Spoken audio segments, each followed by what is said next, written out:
First of the weather, a track of devastation continues through the region as another Category 5 hurricane barrels through the Caribbean, having left Dominica reeling. The Caribbean Disaster Emergency Management Agency, SEDEMA, says preliminary reports suggest that 6 people have died as a result of the powerful Hurricane Maria. Up to news time, there are also reports that one of the fatalities was recorded in Guadeloupe. But before reaching Guadeloupe, Maria devastated Dominica, leaving the country virtually cut off from the rest of the world. TVJ's Herman Green has been following that story.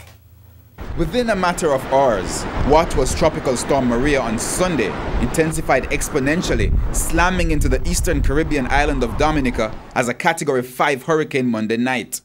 Its devastating strength impacting everyone, including Prime Minister Roosevelt Skerrit. The country has been devastated from, if I'm to go by the strength of the wind and the heavy rain we received.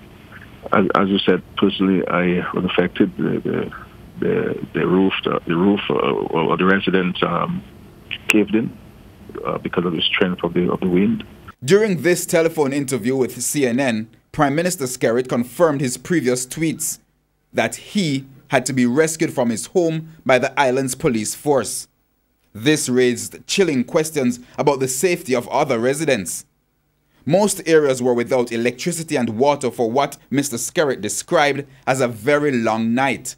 By daybreak, the devastation was clear. Well, we haven't gotten any word yet on casualties because no one really can go out at this time.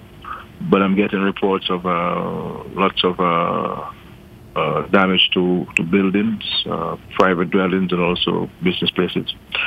So, as I said, once we can venture out, we will do a complete assessment, and the first order of business is to look after the welfare of the citizens and ensure that we can account for everybody. By Mr. Skerrit's assessment, the force of the wind along with heavy rainfall nullified the preparations his government had put in place prior to Maria making landfall. Additionally, he says while they had been preparing for a Category 3 storm all day Monday, the rapid intensification to a Category 5 made the impact even worse. The size of the Jamaican population in Dominica is not clear. However, attempts to make contact with any of them have been futile so far. Herman Green, TVJ News.